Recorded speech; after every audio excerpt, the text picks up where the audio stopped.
Yes, welcome back everybody. Arnon in the house for another Wednesday Words of Wisdom with Arnon. That's right, yours truly is in the house. I'm very excited about the session today, as always. I love coming to you guys once a week to connect, to share with you some insights, learnings, a little bit from my journey. Remember, I work and coach entrepreneurs and business owners from all over the world. Some of my clients own, businesses that are doing 1, 2, 3 million dollars a year, and I've got my biggest client does 400 million a year. So and I have everything in between that. Clients doing 12 million, 80 million. So it's really I come to you for these sessions with a lot of passion, with a lot of knowledge, but primarily with a keenness and an eagerness just to share what I go through in my businesses, in my companies. Some of you might know I'm an avid M&A entrepreneur. I do a lot of mergers and acquisitions. I buy companies myself. So, these sessions are designed for me to share with you knowledge, wisdom, pain, experiences, so that you can get inspiration from it, but hopefully you can take something out of these live sessions as well. So we've got Facebook in the house, we've got Instagram in the house. Kyle, good to see you. Renee, good to see you. Yael, good to see you. Fantastic. Thomas, good to see you. So let's get started. Let's dive in. Today's topic is why is it important for you to invest? Why is it important for you to invest? Why is it important for you to invest? Being an investor, why is it important for you to learn how to invest? So, a couple of things. First of all, Warren Buffett, a billionaire. Now, I don't know about you, but when a billionaire talks, I tend to listen. I don't know about you. I don't know about you, how you operate. And it doesn't mean that it's gospel, and it doesn't mean that it's written in stone. But when a billionaire talks, I like to listen, to hear what they're saying. And Warren Buffett said something really interesting many years ago. He said, and by the way, if you don't know who Warren Buffett is a multi-billionaire. He's done very well in the stock market. So Google Warren Buffett if you don't know who he is, although you should know who he is. But anyway, Warren Buffett said this. He said, if you do not learn how to generate and how to make money while you are asleep, you will work for the rest of your life. Very painful and very insightful quote. And so one of the things that I've always been passionate about is to help people build and create financial freedom. And a lot of my clients that I work with, that I coach with, my goal is to take them from being slaves in their business, right? From being slaves to helping them to become real business owners, right? And once they've established themselves as real business owners, to take them from here to become what I call wealth creators. I'm a wealth creator, okay? And that's what I am passionate about, helping other people become, that is, wealth creators. And being a wealth creator means you have financial freedom, you have location freedom, you have time freedom, and basically, probably the most important thing you have is you have choices.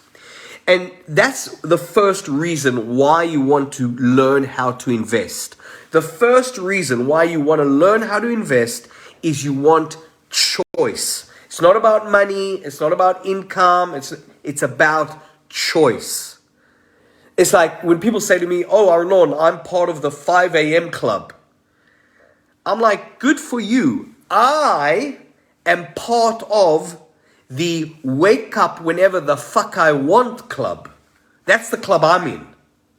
And so the first reason why it's important for you to learn how to invest, and it doesn't matter right now in what, we'll talk about that in a moment, But one of the reasons I believe it's important for you to learn how to invest and be an investor is because you want to have choices. Choice. That's number one. The second thing which is important to understand is that being an investor, right? You've got to also understand that there's different investment categories out there. So you've got to know thyself. Okay? Socrates, he said, one of the reasons why people don't succeed in life is because they don't know thyself. They don't know themselves. So, for example, for me, I love buying companies. I love buying businesses. And not every kind of business. I buy certain kind of businesses. Healthy businesses, great cash flow, great leadership team. They've got execution intelligence. They've got recurring revenue. They've got existing client bases. There's scalability and. Okay, not important. But what I'm trying to say is you have to, as an investor, as a person, first also understand what kind of investor are you. Like me personally, like I said, I invest in businesses. I also love cryptocurrencies. I'm a big investor in Bitcoin, Ethereum. I invest a lot into crypto, right? I have some properties. That's what I like. On the other hand, which you might find a little bit contradictory, I don't really invest in the stock market. Not because I think it's good or bad or right or wrong. I just have less affinity with the stock market.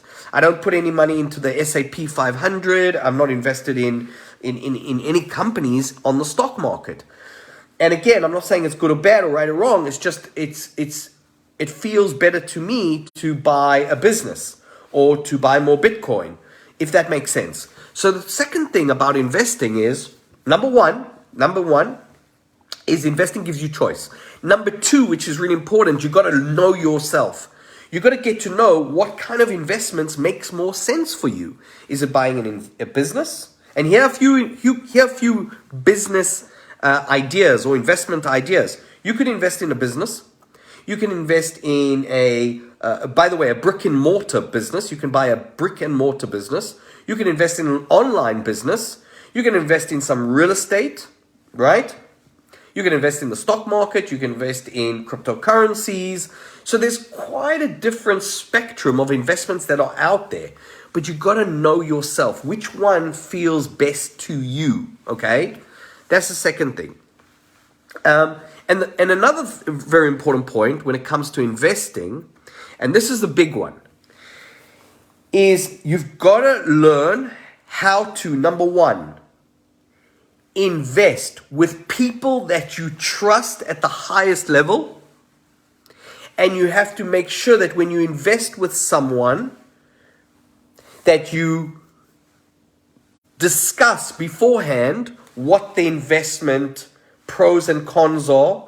And you have to clarify what is the other person's bad habits. Yes, that's right. You heard it correctly. Because a lot of people invest with people and they say, oh, let's put the investment together.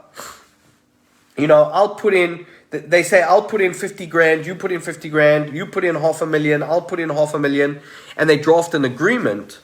But I will say, before you even get to the agreement phase, ask the person you maybe want to invest with, what is your bad habits? What bad habits do you have? So for example, in my companies, all my business partners, everyone knows that one of my bad habits, and I have bad habits, we all have bad habits, right? Some bad habits are so bad, you don't want to go around them, you don't want to work with them, you want to stay away from. And some bad habits, you just got to find a way to work around them, right? So one of my bad habits, if we're being open and honest, is I am not great at responding to emails.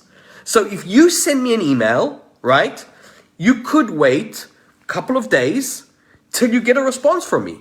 Now, if you don't know that about me, and you're a person that, sends an email and you want to respond right here, right now, that will frustrate the shit out of you. You'll get even pissed off. You'll be like, why doesn't the guy reply to my email? How rude, right? But it's not because I'm being rude. It's just because I don't work well with email. It's just I prefer other mediums of communications. Doesn't make me a bad investor, doesn't make me a bad person, absolutely not.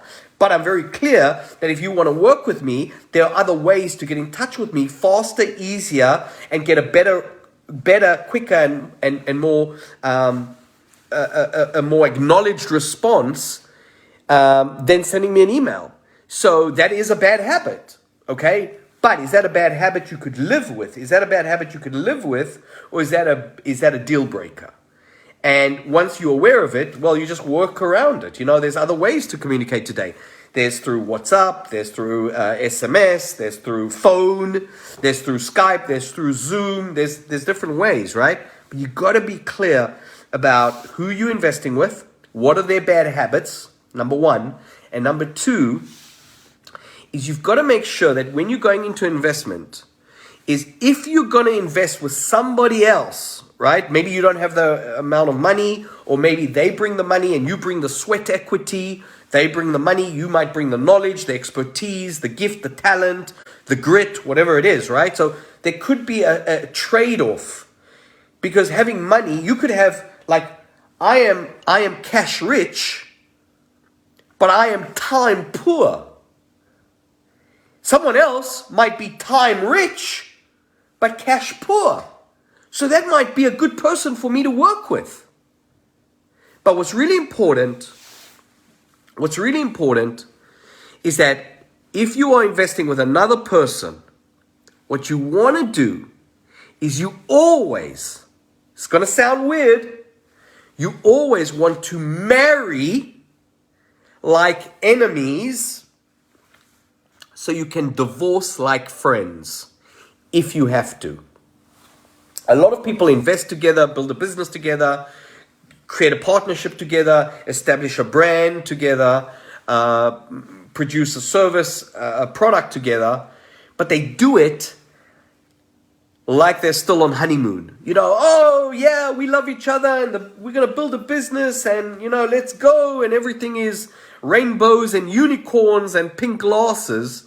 But guess what? When the shit hits the fan, then that's where you discover who you're really in bed with. And so I always say to people, if you're going to invest with another person, build a business with them, or you're going to, invest with them in any shape or any form, number one, you're going to know what their bad habits are, Ask them, what are their bad habits? You're going to tell them what your bad habits are. And the second thing in that part is you've got to make sure that you marry like enemies. Be transparent. This is what I expect from you. This is me sitting in this chair, this is what I see you taking responsibility over for. This is your role. This is your responsibility. This is what you're going to be in charge of. These are your deliverables. This is how I'm going to hold you accountable. And then the other way around. These are my roles. These are my responsibilities. This is how I'm going to be held accountable. This is what I'm going to have to do. This is my, area of expertise. This is my, way of adding value to the marketplace, or to the business rather. And, these are my to-dos, if that makes sense. And any agreement that you make, you make it with clarity. You're going to make it with purpose. You're going to make it with clear cut. This is what it looks like. This is what it sounds like. These are the numbers we're going after. To say, oh, you're responsible for talking with clients. Yeah, that's good. But I'd rather you say you are responsible to talking to at least 25 clients a week, at least for the first 3 months of the startup of the business. And once the company hits 500K of revenue or 1 million of revenue, then we can build a team. Like, you got to get a little bit more into the specifics, because otherwise people start making assumptions. And that's where problems happen. So you got to learn to invest. And guess what, my friends? And on this, I want to end this live. I'm going to ask all of you listening, watching me right now, what is the best investment that you could make? What is the best form of investment you could make? Is it in a business? Is it in what is the best form of investment you could make? The best investment you could make in your life is investing. Thank you, Renee. Bravo. Investing in numero uno. I came from a place where I was broke, struggling.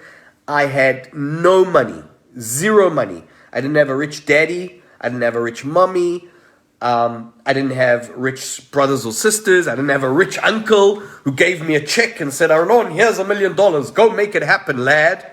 No, I invested in myself, and I continue to invest in myself until this day. And I will never stop investing in myself until the day I die. I'm always reading. I've always got books. I've always got magazines. I'm always trying to enrich my mind. I'm always trying to feed myself information. And so, my friends, if I can leave you with any pearls of wisdom, I'm going to leave you with this. Never stop investing in yourself.